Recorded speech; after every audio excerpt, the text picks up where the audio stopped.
अगर ये रिपोर्ट सही है तो क्या मोदी सरकार ने इजरायल का साथ देकर मध्यस्थता का मौका गवा दिया? आज चर्चा इसी सनसनीखेज रिपोर्ट की करेंगे, जिससे मोदी सरकार की विदेश नीति पर गंभीर सवाल खड़े करती है।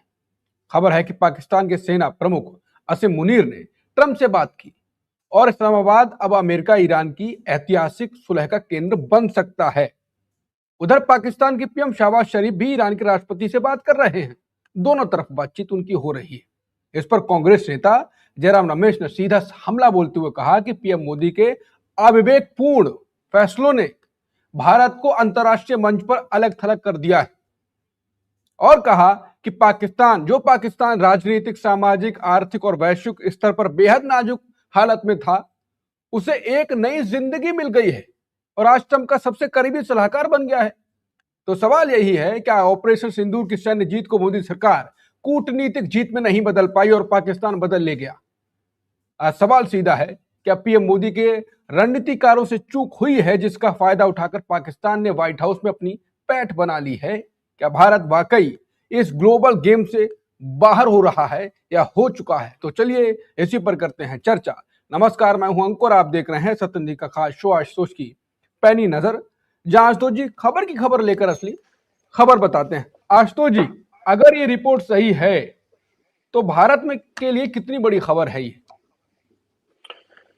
देखिए, जो लोग ख्याली दुनिया में रहते हैं, ख्याली पुलाव पकाते रहते हैं, उनको तो इससे बड़ा झटका हो नहीं सकता है।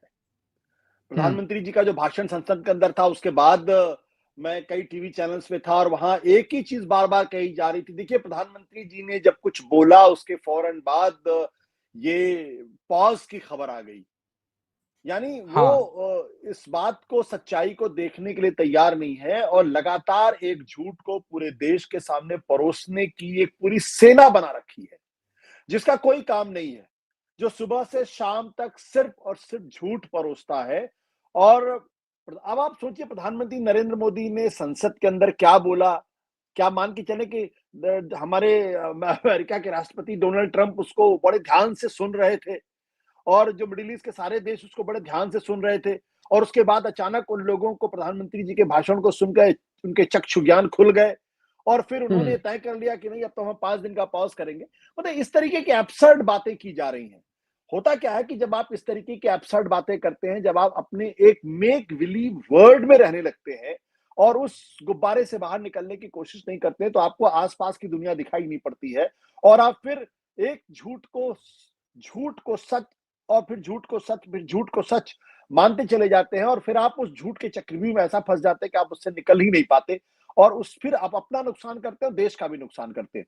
ये जो फाइनेंशियल टाइम्स की जो खबर आई है, जिसको इंडियन एक्सप्रेस ने अपने फ्रंट पेज रिपोर्ट में कोट किया है और उसके आधार में पूरी इस कहानी उन्होंने बनाई है, पूरी रिपोर्ट उसमें बनाई है, वो एक बात बहुत स्पष्ट तौर पे कहता है। अगर उसको एक सेंटेंस में कहा जाए तो दरअसल एक झटके में पाकिस्तान ने अपने आप को एक फेल्ड स्टेट से निकाल के एक बड़े स्टेट के तौर पर एस्टैब्लिश करने की कोशिश की है।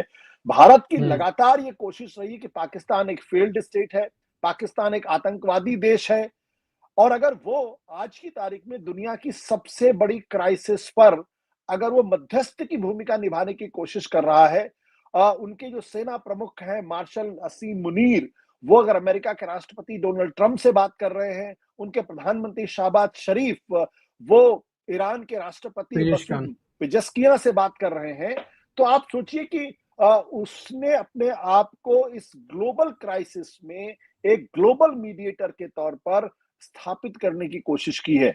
यह भूमिका आपको अंकुर अच्छी तरीके से याद होगा। मैं बार बार ये कहता था कि भारत उस आदर्श स्थिति में था जहां भारत इस वक्त एक ग्लोबल मीडिएटर की तरीके से ग्लोबल नेगोशिएटर की भूमिका में आ सकता था और भारत की स्टैंडिंग अंतर्राष्ट्रीय मंच पे बहुत बढ़ सकती थी, क्योंकि भारत एक तरफ इजराइल के साथ उसके बड़े अच्छे रिश्ते थे, खासतौर प्रधानमंत्री नरेंद्र मोदी के, भारतीय जनता पार्टी के जो है वो बड़े अच्छे रिश्ते थे। दो बार पहले प्रधानमंत्री ने जो एक बार नहीं बल्कि 2 बार इजराइल की यात्रा पे गए, युद्ध शुरू होने के 2 दिन पहले गए और भारत की एक ऐतिहासिक दोस्ती मित्रता वो ईरान के साथ हमेशा से रही है और ईरान भी भारत को अपना मित्र मानता रहा है। लेकिन जैसे ही युद्ध शुरू हुआ, उस युद्ध शुरू होने के बाद जिस तरीके से उनके सुप्रीम लीडर खामनेई का कत्ल हुआ और इजराइल और अमेरिकी फोर्सेस ने मिलकर उनका कत्ल किया, और उस पर भारत की जो मोदी सरकार है उसने चुप्पी साध ली, उस पर एक शब्द नहीं बोला। और इस बीच जब ईरान ने अपने सेल्फ डिफेंस में मिडिल ईस्ट के दूसरे देशों के ऊपर हमला किया, मतलब हमले का मतलब जो अमेरिकी सैन्य ठिकाने थे बेसिस उन पे पर अटैक हमला किया। किया, जी हमला किया, तो हमारी सरकार ने वहां के शासनाध्यक्षों को फोन करके ये जो हमला हुआ था इसकी निंदा की, साथ ही साथ इजराइल के साथ भी खड़े रहे।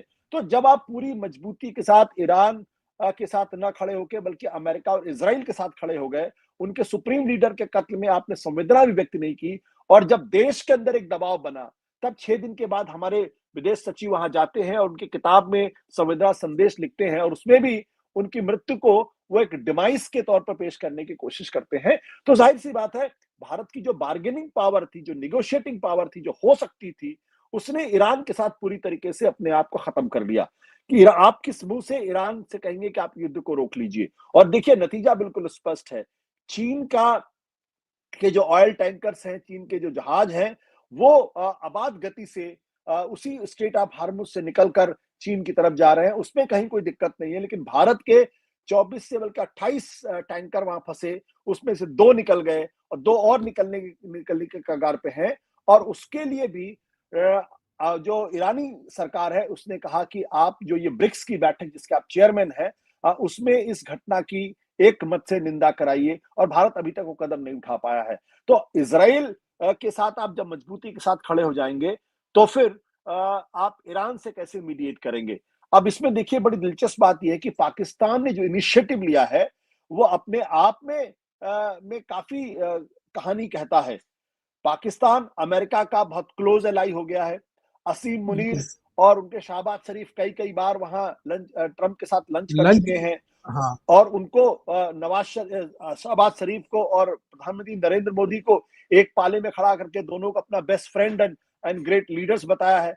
तो वहां पे स्थिति को देखिए, और ये वही पाकिस्तान है जिसने जब ईरान पे हमला हुआ तो उसने इस घटना की निंदा की, और उसने उसने कहा कि ये बात ठीक नहीं है। तो पाकिस्तान जो अमेरिका का क्लोज एलाई है, वो इस घटना की निंदा कर रहा है। खामनेई आशुतोष जी, के कत जी मुझे अब मैं आपकी बातें समझ गया। एक बार सार में पाकिस्तान ने यहाँ पर निंदा की, मोदी जी ने क्या क्या गलत किया? इजरायल यात्रा पर गए और निंदा नहीं की, ये सब चीजें ज्यादा उनके एंटी गई, और पाकिस्तान ने तुरंत निंदा करी, प्रदर्शन भी हुए, तो वो और शांत रहा। वो ये सब देखिए आंकड़े अंकुर, हैं। मैंने उस वक्त भी कहा था कि आप इजराइल के साथ अपने रिश्ते रखिए, कोई दिक्कत नहीं है, अमेरिका के साथ रिश्ते रखिए, बहुत कोई दिक्कत नहीं है, ईरान के साथ रिश्ते रखिए, कोई दिक्कत नहीं है। लेकिन आपका ये आपका स्वविवेक है, आप ये अधिकार अपने पास रखिए कि अगर कोई इजराइल, अमेरिका, ईरान में से कोई भी गलत करता है तो आप उसकी निंदा करिए। बोल पाए। हाँ। एक मॉरल लीडरशिप, आप इसी का कहते हैं मॉरल लीडरशिप। जहां कहीं भी गलत होता है, आप उसके साथ खड़े होते हैं और आप उसको दो टूक शब्दों में उसकी निंदा करते हैं या उसको गलत बताते हैं। पाकिस्तान अगर अमेरिका के एलाई होने के बावजूद भी ईरान पर हुए हमले की निंदा कर सकता है, तो भारत क्यों नहीं कर सकता था? यहां पे पाकिस्तान ने इनिशिएटिव हमसे ले लिया, और ये इस बात को भी दर्शाता है कि सिर्फ निंदा करने मात्र से एक देश के रिश्ते दूसरे देश से खराब नहीं होते हैं।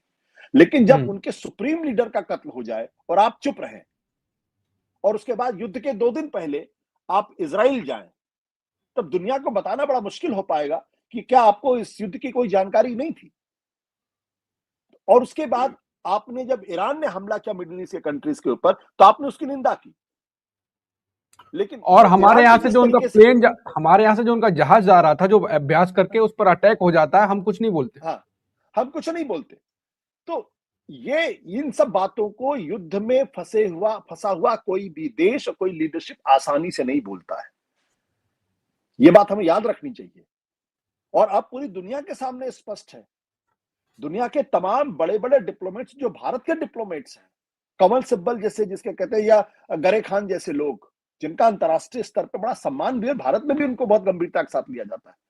और कमल सिब्बल तो वो है जो एक जमाने में नरेंद्र मोदी के सपोर्टर माने जाते थे। उन सब लोगों ने ये कहा कि भारत की जो विदेश नीति है वो गलत है या गलत दिशा में जाती हुई दिखाई पड़ रही है।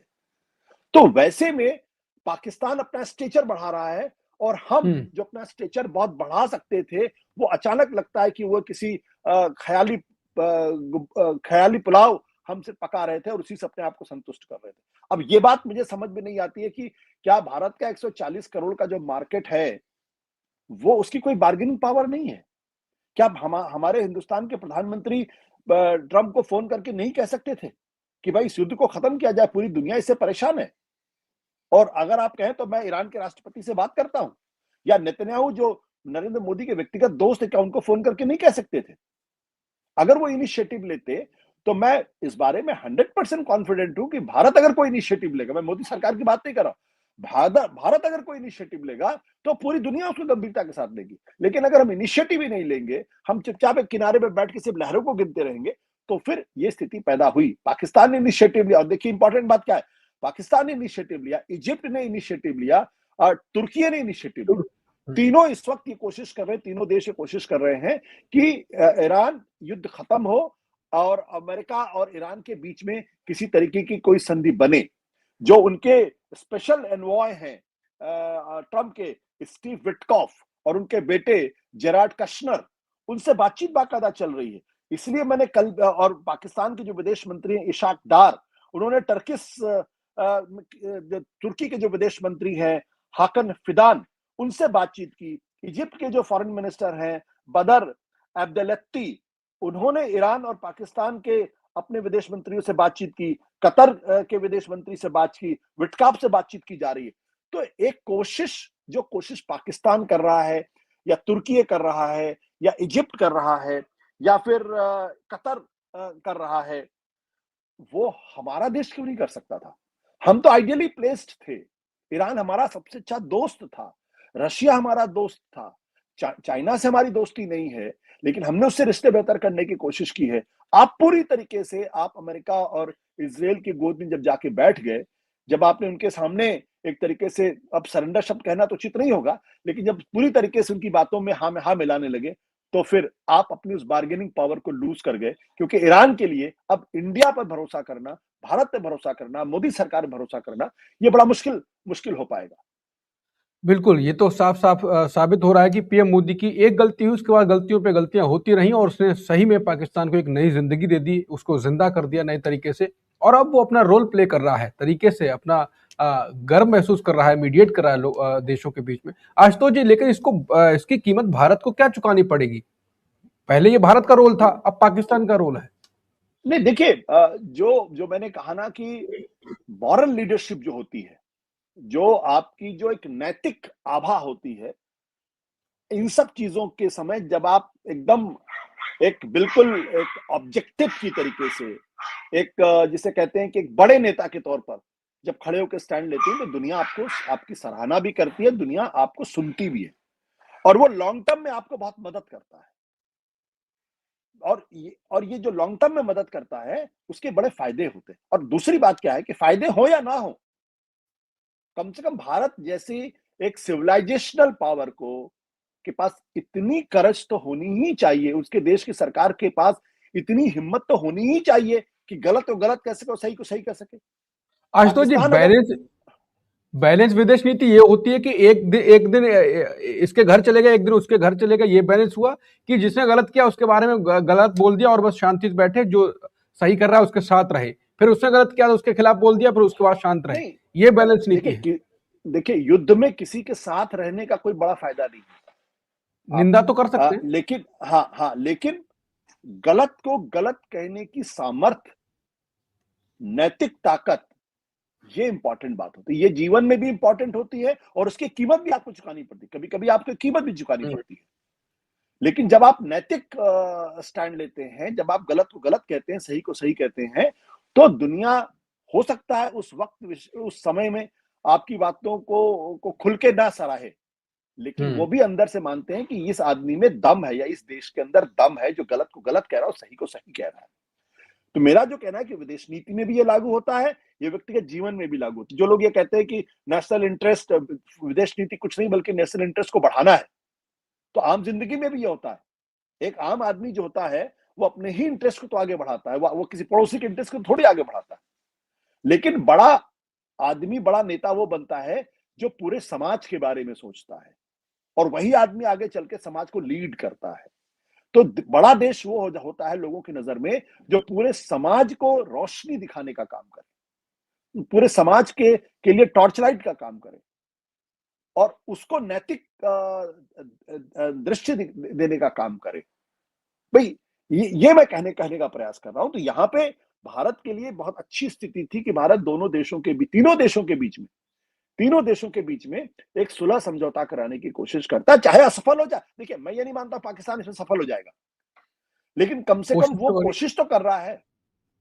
और भारत पाकिस्तान से बेहतर भारत आइडियली प्लेस था, क्योंकि भारत जिस तरीके से, मोदी सरकार जिस तरीके से इजराइल से बात कर सकती थी, नेतन्याहू से बात कर सकती थी, ट्रंप से बात कर सकती थी, ईरान के राष्ट्रपति से बात कर सकती थी, वैसा कोई नहीं कर सकता था।